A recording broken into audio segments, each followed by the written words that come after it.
सुन ले जाए वीर लोरी के विषय में लोरिकायन खंड का कई गो आप लोग बिरहा सुन ले हुआ लोरकी का।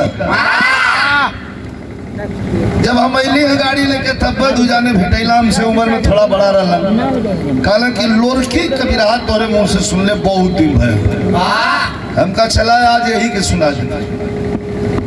तो थोड़ा पोजीशन डाउन तो हो साउंड का सिस्टम कर, लेकिन आप लोग ध्यान दिए जब कमी बेसी हुई आप लोग आशीर्वाद से होके पूरा करी है। कहानी का शुरुआत वही वीर का परिभाषा कैसे आवा।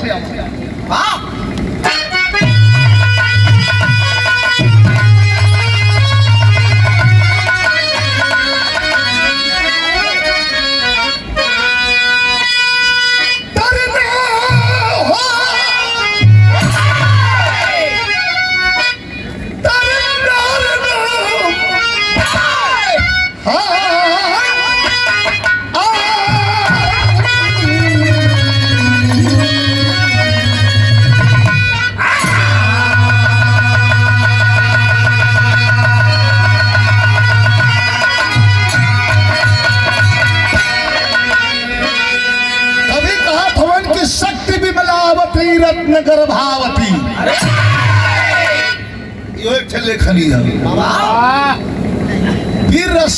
भैया ध्यान दा शक्ति विमलावती रत्न गर्भावती बन भयंकर सियागर में लेती उमंग है। तरुणित विकट व्योम लोहित धरा है प्रभंजन तूफानी प्रसंग है। अथक शक्ति सागर उजागर बना है कानित भूकंप कंप तालिम तरंग है। रंगत भरी उस जवा के जवानी में लोहू लहरता सदा अंग अंग है। कहानी का शुरुआत यहाँ से भाई इन नई बिरहा में शुरू के लिए खोजत पाए गिलन कवि जी कला रे विजयी तो लिखला खम का कवि जी लिखता तो प्यारेलाल कवि जी लिखलन। ओ समय के बात देखा जमाना कमन रहल जेही का लाठी वही का भैंस जबरा का सब कुछ जबरा का कुछ ना वो जमाना रहल। अब तो जमाना दूसरे आ गए ना केहू जब्बर हो ना केहू अब्बर हो। अगर ढेर जब्बर आदमी बनी तो अबर का ले जाके कानून में रेत दे काम खत्म हो जाएगी कि अब्बर जब्बर सब बराबर हो गए। लेकिन हम वो जमाने की बात करते हैं कि जब कोई कानून व्यवस्था नहीं थी वो समय अगोरी सोनभद्र में अगोरी पड़ेला। अगोरी में एक लड़की जन्म लेहलस माहर के घर में और वो लड़की का नाम पड़ल का मंजरी जेकर लोरिकायन में लोग मजरी कहल। मंजरी नाम पड़ल। इतनी सुंदर क्यों करे सुंदरता का खबर उड़त चल गई बहरे और बहरे गई तो एक बड़हू राजा रहल जौने राजा का नाम रहल मुलागी। घोड़ा हाथी पे बैठल 10 ठे बैलगाड़ी पर सामान लगौलस ले जाए के दुआरे गिरवावे लगल। बैठा पकड़ के बैठवा ये बैठवा पीछे ये थुआ पर हाँ तो बैठवा और अंदर मंजरी तो मंजरी का जन्म होता ही मोलगिता पहुंचल जहाँ का जन्म था वो करे लोरिकायन बतावे वो करे कलाई में धागा बंधलस और धान के धागा चेताई के आयल कि चाहिए ही जवान होई तो ये हमार दुल्ही हुई। ऐसा आराम खो सारे रहलन वो जवान होई अब कितना इनका उम्र रहल हो या फिर इनका उम्र का हो जाई ना मतलब हो शान से जिया वाला लोग। लड़की जब सयान भाई माहर का बिटिया भैया बोला मत माहर का बिटिया लड़की जब सयान हो गई हो मंजरी तो ये खबर उड़ते उड़ते पहुंच गए कि जबरी मुलाकिन बियाह कल जात हो और खबर बनारस आई। बनारस से गाजीपुर आई और गाजीपुर से गढ़गौरा बलिया में पहुंच गए। लोरी का और समरू बलिया उस समय ना रहे उस समय कुल गाजियापुर बलिया का लोग तहसील में मुकदमा देखा गाजीपुरा उसमें बलिया ना रहे।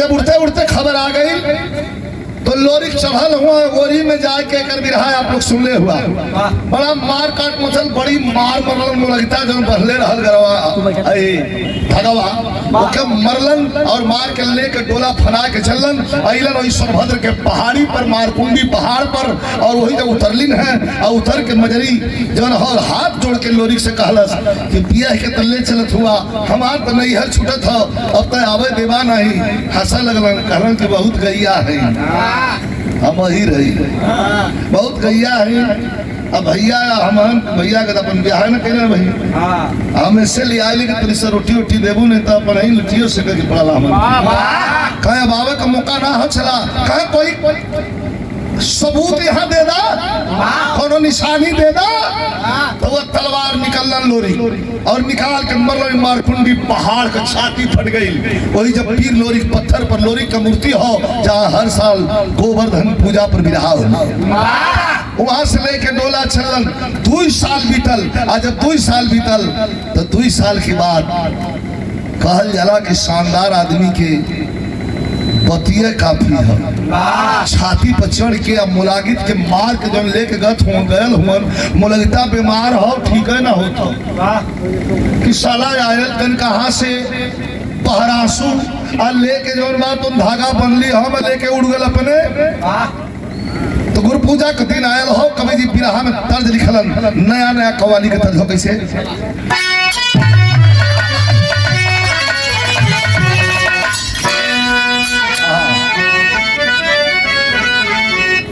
नहीं कव्वाली का तर्ज हो किसी साजर ने कहा है अच्छी सूरत को हेलो अच्छी सूरत को संवरने की जरूरत क्या है अगर गोबर पोत के घूमा तो अरे आगे वाली लाइन पूरा करी तू आधा सुनले में दिखा अधूरा का ज्ञान जीव बना सुना अच्छी सूरत को संवरने की जरूरत क्या है सादगी में भी करामत की अदा होती है जब ये करने जाती है अभी मत पूछिए क्या करने जाती है कहाँ करे हैं ये चीज करे हैं और का हम बताओ कि जब ये करने जाती है मस्जिद में अदा करने नमाज तो इनको मालूम नहीं कितनों की कजा होती है शायर कहता है इधर रियली बात आज अपने कव्वाली में गा दी थी प्रीति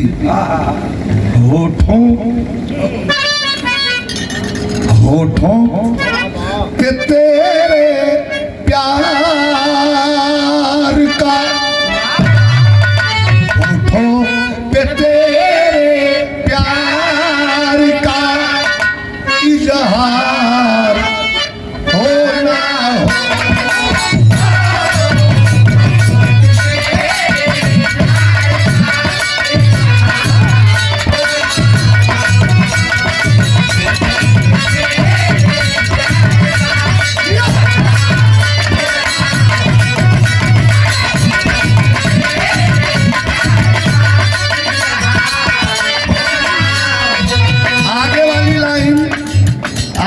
लाइन सुनने के बाद मन में गुदगुदी उठा लगी अरे होठों पे तेरे प्यार का इजहार हो ना हो मैं कर चुका हूँ प्यार बड़ा इधर भी देख लिया करी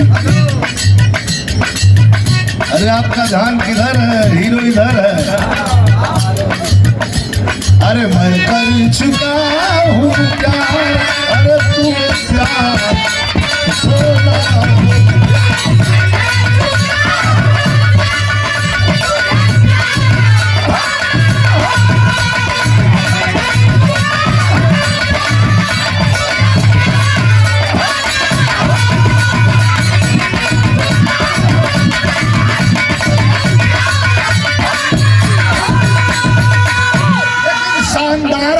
के हाँ शानदारी के कहल जाला।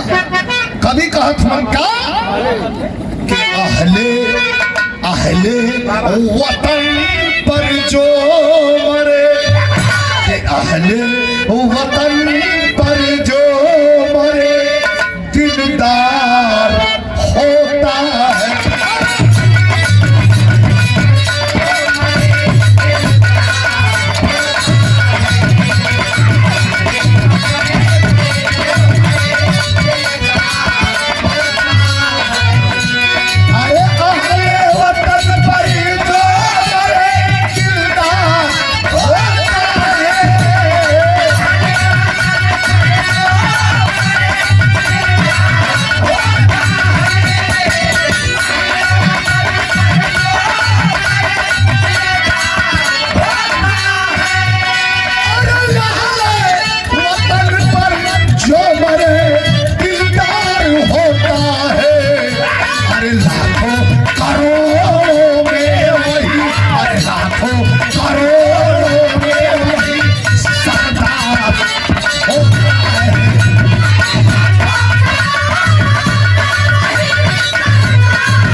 पुरस्कार यह लाखों करोड़ों में वही सरदार होता है।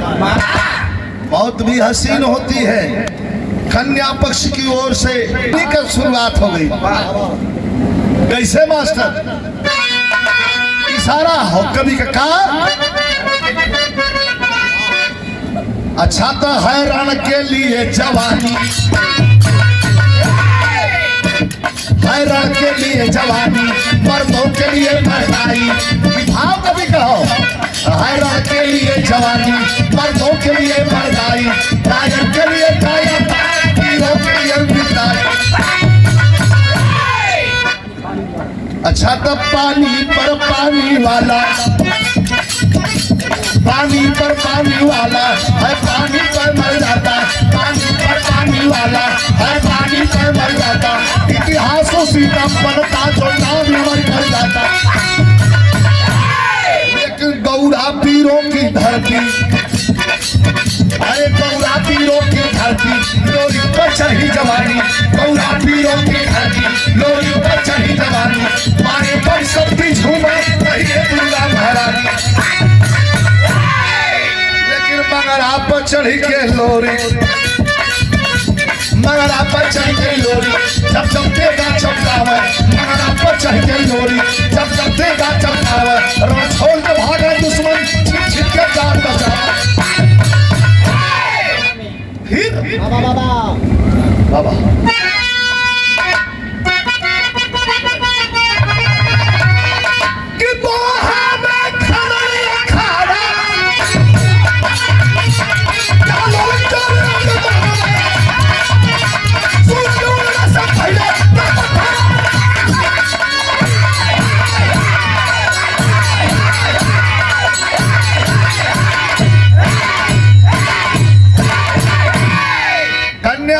चढ़ के लोरी, जब जब तेगा चमकावे, रण छोड़ के भागा दुश्मन, छिप छिप के जान बचावे।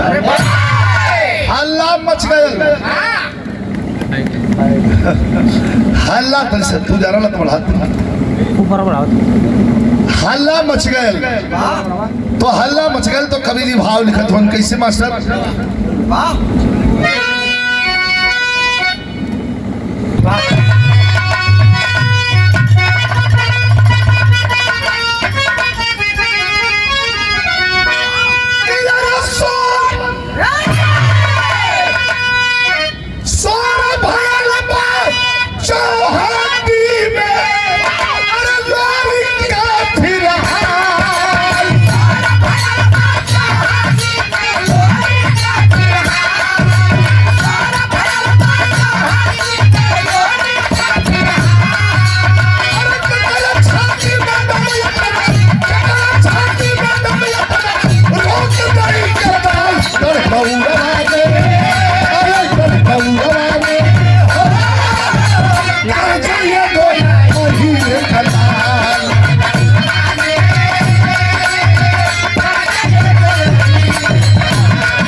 बड़ियार केहुना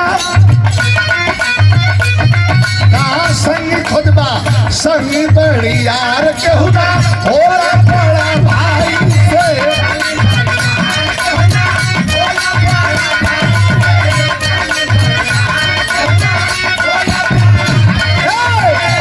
चलो दसवर उठाता चलो दसवर उठाता अरे तू भाई से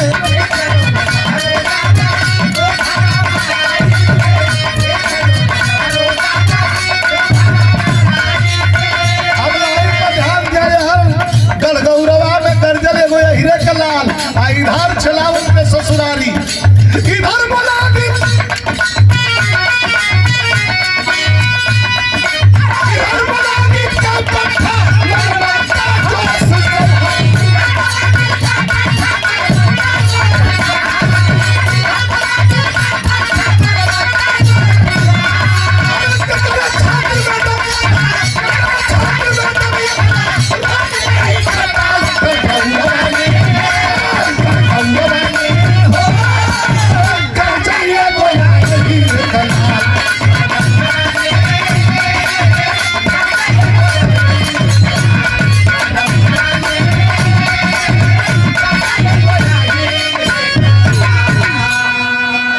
अब देखा ये कांटा ब कांटा भिड़े जाता इधर मोलागित के पट्ठा मनमनता जो संभाल मोलागित का चेला मनमनता पहलवानी के दुनिया में नाम कैगल हो।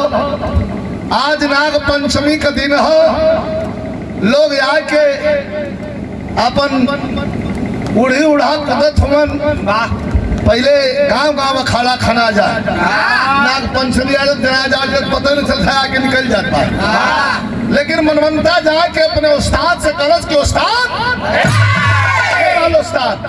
वो जो के लोरी के मार के लेके मंजरी के आगे ललन मोलागी कहे उस्ताद अब हमार जोर हाथ थामा वाला क्यों आओ 10 गाड़ी दहम मोलागी कल तोर जोर ना थमात हो तयाल थे गड़गौरा से अहिर इतना पटक पटक के मरले हो कि जब पूर्वा पहला तो वही ले पजरी बथैले ढेर तोर जोर ना रहा था तो हम गुरु दक्षिणा दे दे कहा कौन को दक्षिणा चाहिए उस्ताद चाह के लोरी के पटक के करे छाती पर चढ़ जो 5 जब तो के हम लेकिन याद रहे का कह के भेजल मास्टर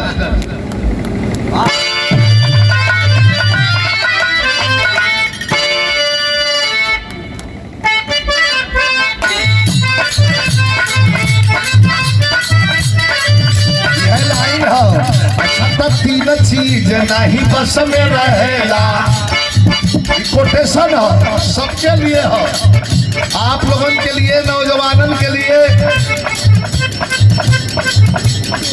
बहुत सही समय पर तीन चीज नहीं बस में रहेला आधी पानी जवानी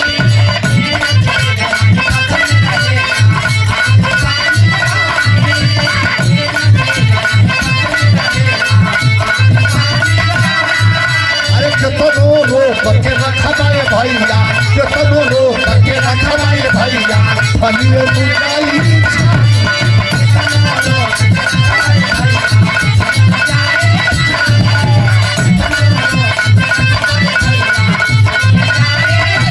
अरे ते हमें जोर मिलता अरे ते हमें जोर मिलता तनी चुनूरी जो मेरा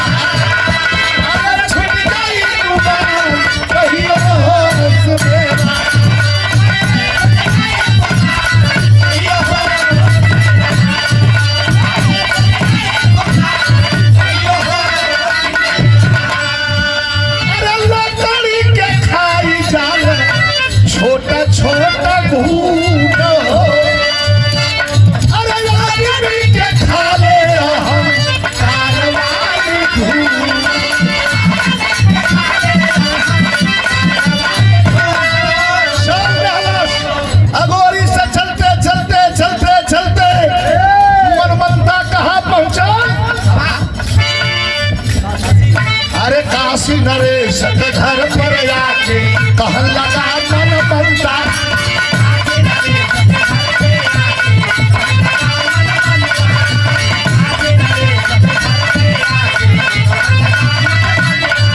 अरे पूर्वांचल में चोर के रोटी हमारे संगे हनुमंता।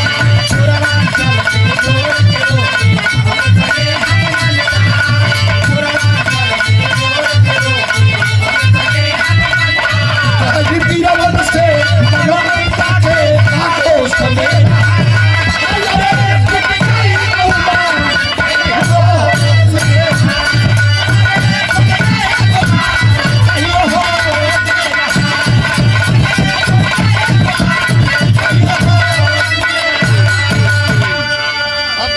समझ ले। चलल वहां से पुरस्कार भी रुपया भैया फिर दहलन गलती मार के बढ़िया से बैठ जा। हाँ चला। अब चलल वहां से लोरी के खोजत कि हमारे उस्ताद के मरले हो या सारे के छोड़ब नहीं। कवन लोरी खा। अब चलते चलते आयल हो यही काशी नगर में, रामनगर के सोझे, रामनगर के किला के सामने काशी नरेश हाथी पर बैठ के कुश्ती दंगल देखत रहलन। तमाम लड़वैया जुटल हुवन, अपन लड़त हुवन। काशी नरेश इनाम के तौर पर मोहर, पहले मोहर चले सोना का इनाम देत हो। सब लेके खुश होता जे पटका केहू जे पटका ज्यादा पावे। मनमनता आयल, इतना तैयारी वो कर रहल कि घुसते दंगल में सरवा तर ताबर तीन जोड़ तर ताबर पटाखे और काशी नरेश के सामने खड़ा हो गया। कहे के रे महाराज चलो कहाँ घर हो जवान, कहाँ से कहा कि हम तो जंगली है, जंगल से आल है। करे भैया बड़ा बढ़िया लड़त हुआ, काशी नरेश बड़ा इज्जत कैल। कहा महाराज लड़त नहीं, लेकिन एक बात बता दे सरवा घमंडी का कहलस कि देखा महाराज सच्चाई पूछला तो न लड़ले से हमार पेट भरल और न भोजन से हमार पेट भरल। काशी नरेश कहलन सुना सवाल भोजन का हो तो दरबार में भोजन तोहरे बदे हवा खा। जोड़ का सवाल रह गल तो काशी नरेश से हथिया पर से कहलन कि जिसका न जोड़ मिले पूरे संसार में, अरे पहलवान जिसका न जोड़ मिले पूरे संसार में और उसका मिल जाता भोले बाबा के दरबार में। पहलवान आवा आज 3 जोड़ पटक देला तो सोचत हुआ कि पूरा प्रदेश खाली कर देली तो हर जोड़ मिली। अब यार का कहे ऐसा तू हम दोहाई देत हुआ कि न खैले से पेट भरल और न लड़ले से पेट भरल। तो खाए खातिर हमारे क्या नन का कमिए नहीं बा और लड़ले का पेट का सवाल तो पेट हम उलट के भरवा। तो कह महाराज का आई कोई बतिया हुआ बड़बड़ जने का कसल लंगोटा लड़े में हमसे छूट गयल। दिखाई घमंड बात हमर मनता की बड़बड़ जने का कसल लंगोटा लड़े में हमसे छूट गयल। लगा कितनो पावन में कुल चलत अखाड़ा टूट गयल। लड़ा जोग है महाराज, लड़ा जोग है महाराज, न पट्टा कोनो पाई ना वही पेड़ में धक्का मार मार के अपन जोर अजमाईला। कोनो पट्टा लड़ला मिलना जोर पूरा नहीं भल महाराज। 10 4 लड़कन के लड़ा लेला तो जाके पेड़े में अपन लड़ा के अपन जैसे महेंद्र तू लड़ावत लड़ा के अपन जोर हम पूरा खरीला महाराज। काशी नरेश के बड़ा बतिया जबून लगल। जबून का मतलब बहुत बुरा लगल, बड़ा खराब लगल। कहला लड़वैया तो नीक हुआ पहलवान लेकिन घमंडी लगत हुआ। काम बढ़िया कर दे ओकर मान्यता नहीं हो, लेकिन शालीनता से काम भी बढ़िया कर दे लोगन के पता भी ना चले कि कहीं इनके अंदर अहंकार तो ना हो। कवि जी फेर में बड़ा बढ़िया एक लाइन लिखलन काशी नरेश गुस्सा में हो गई। क्या कहते महाराज कि पेड़ में धक्का मारला तो बिरहा में तर्ज बड़ी बेजोड़ लगल उस्ताद वाली।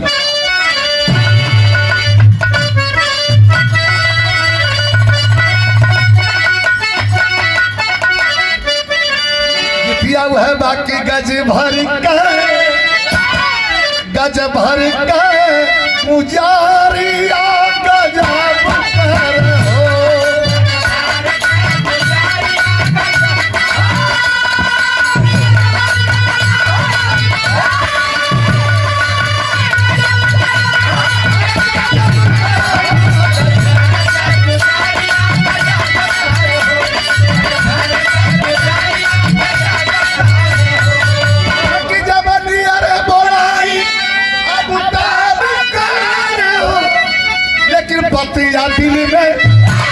पतिया दिल में चुभ से हाय काशी डरे सके।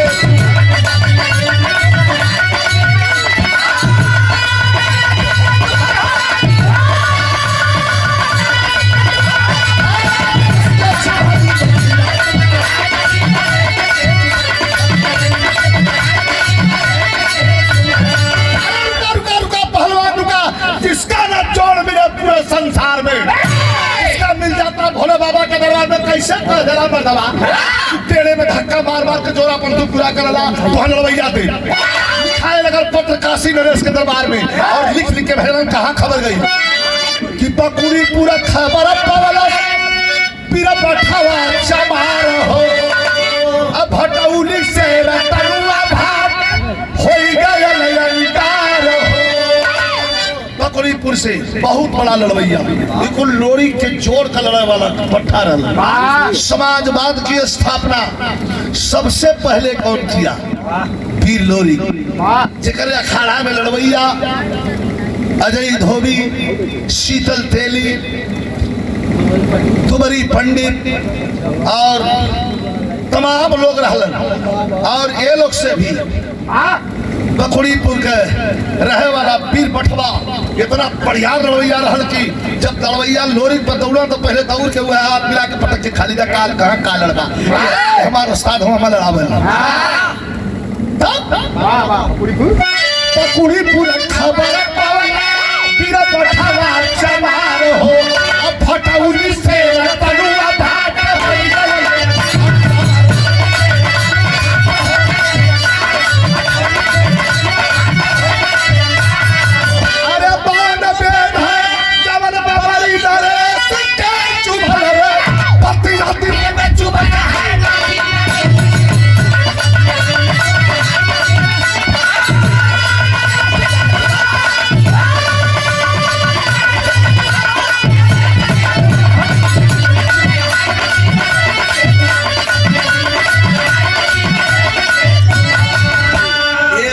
पहुंच गए कहा गड़गौरा में। सवरू दादा गाय दुहत फोन कोनो लड़का चिट्ठी पढ़ के सुना दिले हो।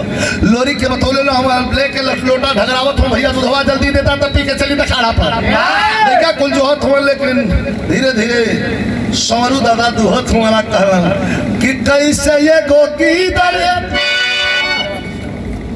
का कहत हो भैया, कहला कैसे ये गोगी दरे छोड़ा लसन तेरा सेरावा पर पिया हो ललकारा ल सवरुआ जगौला कयही।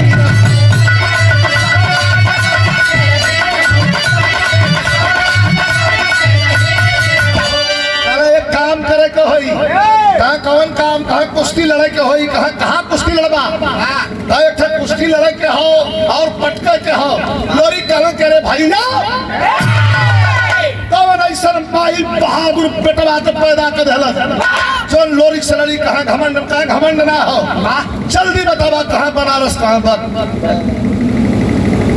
रहत, जिला में रहत, गाजीपुर में रहत, मऊ बलिया ले रहत तो चल चली तो बनारस लड़वैया बहुत पहलवान तनी अस्कथी बोल कला चले बैठ के हर का जीवा कलम मर्दवा आवा चला तो दर्शन करवाई। केकर दर्शन करवाईबा भैया बतावत हम कैसे? अरे काशी में देवता में है खड़े मेरी बहुत सुन ले वाला तुमने के देखा। सौरू दादा लोरी से कहत हूँ कि चला वहाँ दू ठे फायदा हुई, एक तो कुश्ती लड़के मान सम्मान बचेबा, एक दर्शन करवाई के कर। अरे काशी में देवता में है खड़े, अरे शिव त्रिशूल लिए वृक्षाल का फेंक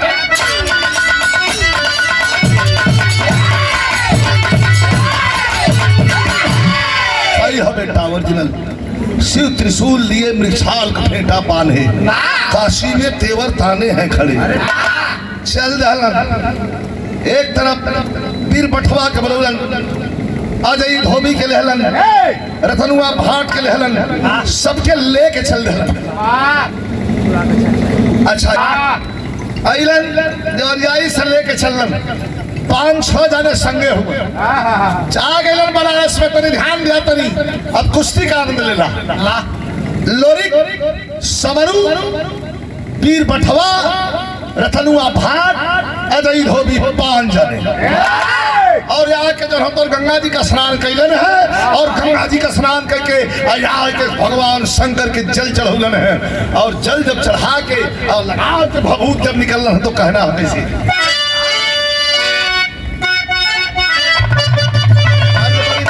कौनो दुल्हन का दुल्हा गौना करा के लिए पहले गौना वाली बात है, अब ना गौना होता, गौना करा के लिए आदत अगर बिगड़ गई। 1 महीना दुल्हन रहे, रोज देखा कि तौलिया गौनवा वाली कन्हैया पर धै ले, एक मुट्ठा भिंडी ले ले, ताश ले ले, अपने तो फंसता हो चठो निकली बैठा कोई फसौले रहे। दुल्हनिया कह कर काम धंधा ना करबा, कर तो काम मिलत बा, कह हम ड्यूटी लगा दें करबा, कह हाँ कौन ड्यूटी करके बता। दुल्हनिया बतावा एक तरह से ही बजर का मेहना हो मर्द के लिए।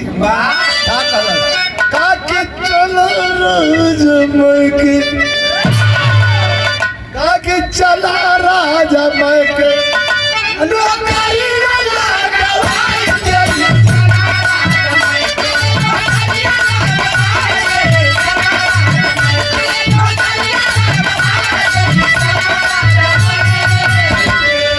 चले पीर लोरी, अरे चले पीर लोरी, अरे भभूति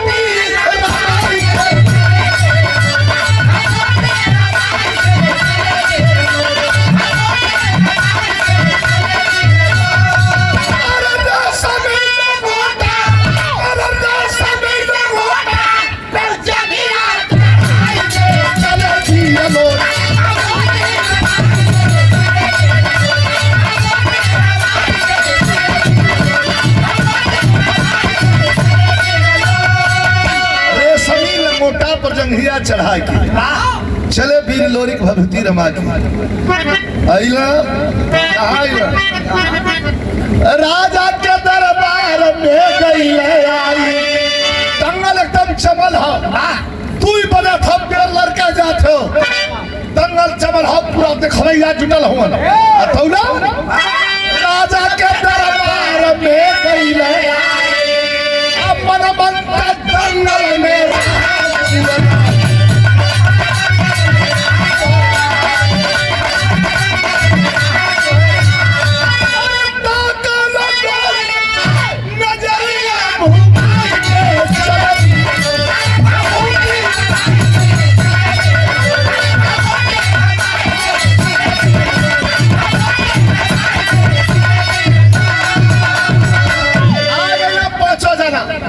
चदरा बढ़ले हुमन, चदरा में शरीर बंद हो,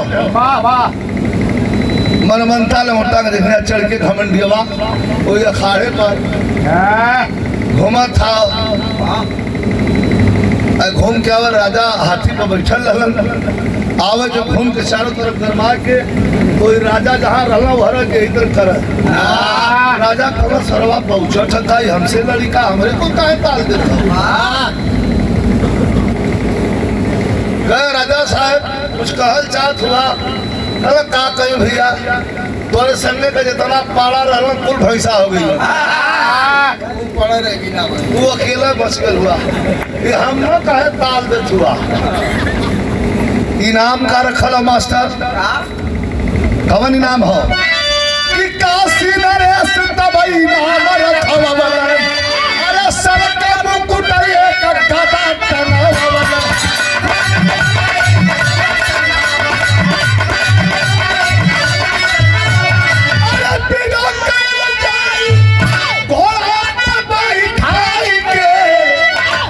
पटक दे एक घोड़ा पर बैठा, क्योंकि शान से विदा कल जाई। तो सोना का मुकुट, एक चांदी का गदा और एक जौन बात बटुआ में भर के असरफी मोहर, यही नाम है। मनमंता कलश की नाम ना चला।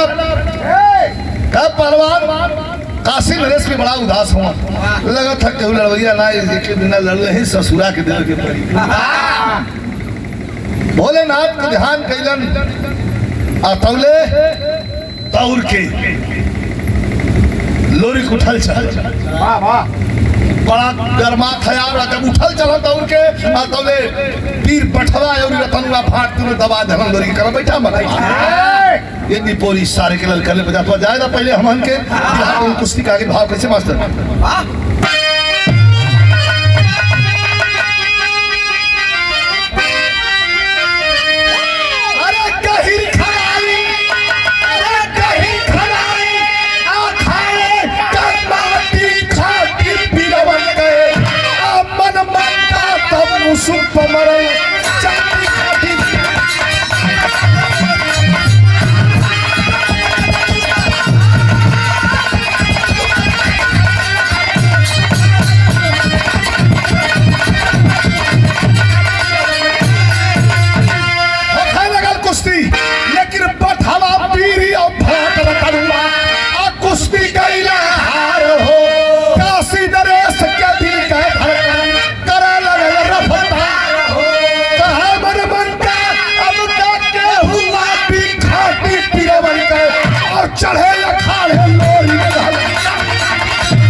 साथी 3 मिनट में मनमंता रतनुआ भाट के और पीर बठवा के आसमान दिखा दलस, पटक के छाती बैठ गल जाके काशी नरेश के सामने पीर ठोकलस। कह दे दाई नमवा लेके जाई झूठा काहे समय निकालत हुआ। तब चढ़े अखाड़े लोरी कहलन डाटी कहलन का कहलन मास्टर।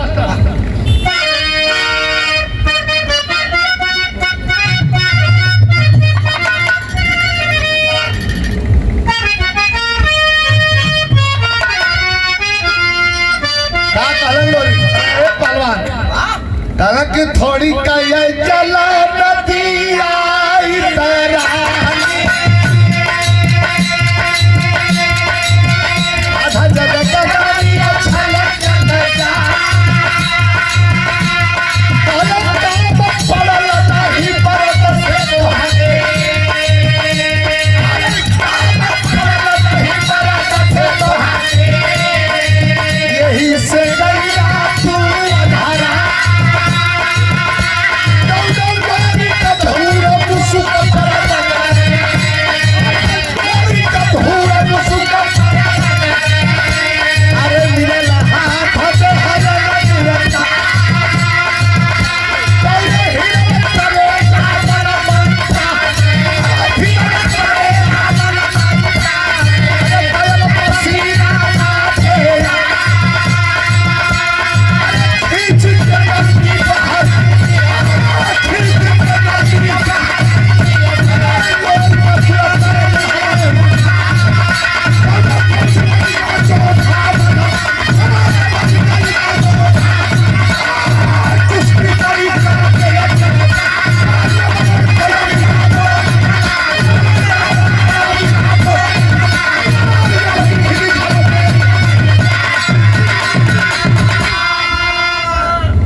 ए भैया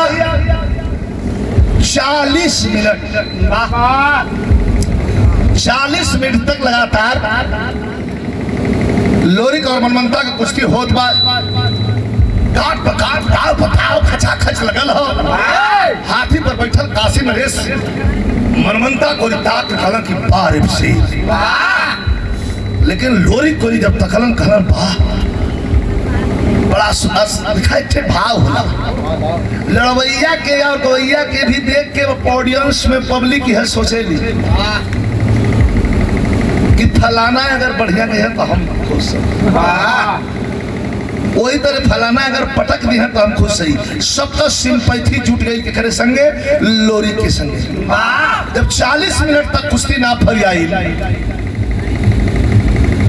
सवरू दादा बैठल हुन, चुथरे पर ताल बहुत लगल, ढोलक देता तो माथा फेल हो जाए। बैठल हुआ नीचे, सवरू दादा कहल कि जा मदवा कोई दूध पियल बेकार कर दिला यार। यहाँ आल्हा बदल गई हमारे गाजीपुर खानपुर बेलहरी का मोहम्मद हनीफ मास्टर। जब हमान तो बचपना रहल तो काम तनी वही लेके आल्हा।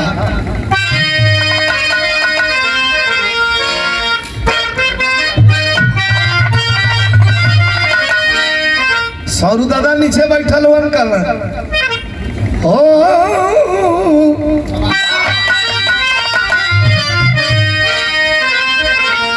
डूबल चाय है ये हो लोरी, डूबल चाय है ये हो लोरी, यह गौरा के पगड़िया।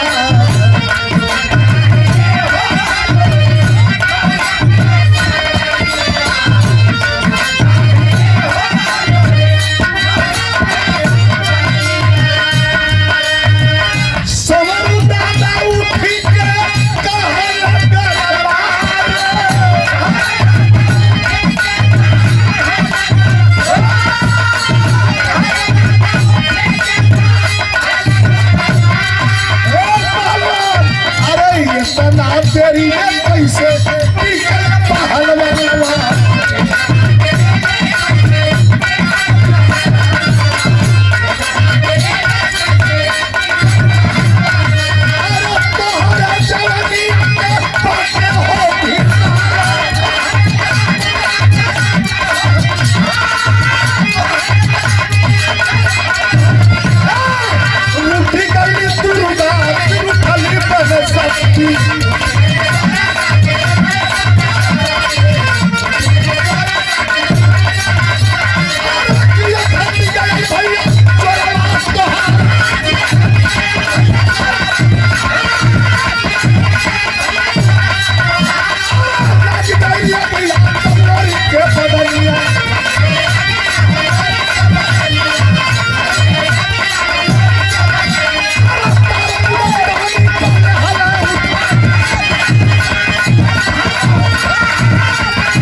चला टूट गौरा में हले न दे।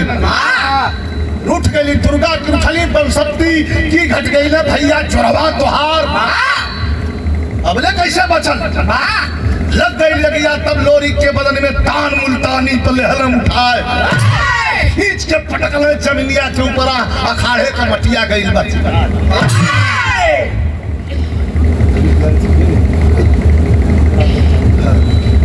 अखाड़े के माटी छिटा गए छाती पर, या खाली गोड़ छाती पर चढ़ना ना, ये गोड़वा खाली रख दलन छतिया पर, और हाथ जोड़ के काशी नरेश को लोरी कहलन कि महाराज जी कहाँ से बनौले हुआ है कि अपन अन्न काहे खियावत हुआ, खियावे लाख ना हो, जेकर खाई वही के धसाई। मनमनता उठ के गए पीछे पीछे लोरी के, कभिया अपन परिचय बता देता, कल परिचय बता दे तुम मर जीवा है नहीं बतावा। कह सबसे पहले परिचय से पहले ये सुना हम के है का कहन लोरी।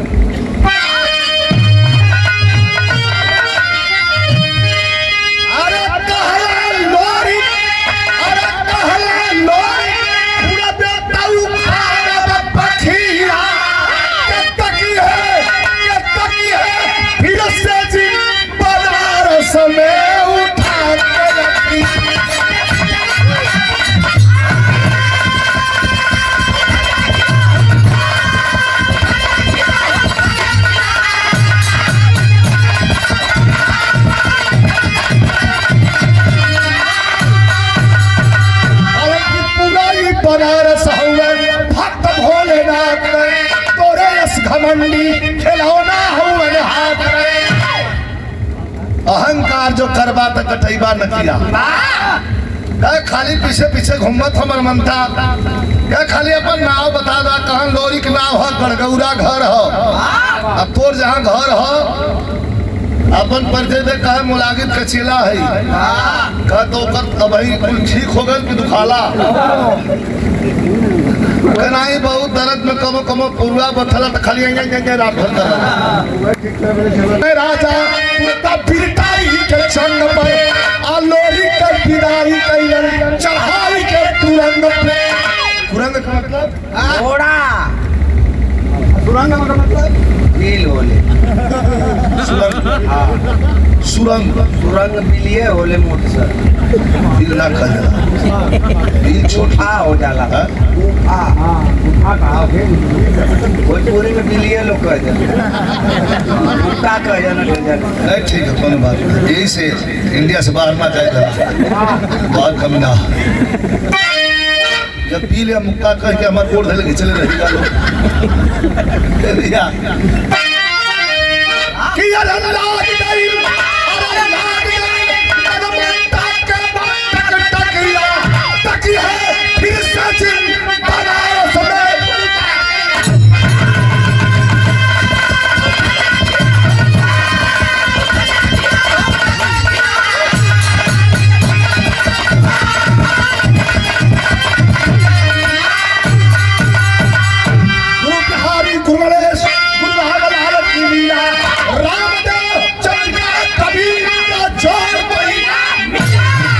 काशी में देवर